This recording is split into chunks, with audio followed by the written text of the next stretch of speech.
আমাদের গাছে কত কাঁঠাল ধরছে, কিন্তু এই কাঁঠাল গতবার যখন প্রথম ধরে, তারপর গতবার আমরা কাঁঠাল খাইতে পারিনি কারণ ভিতরে ভালো ছিল না।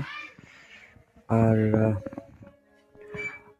এই গাছের আম ভালো মিষ্টি, সো অনেক ধরছিল, কিন্তু এই ঝড়ে আমের গুটি পড়ে গেছে সব।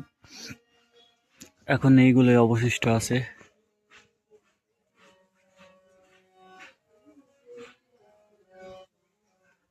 তবে বেশ ভালো।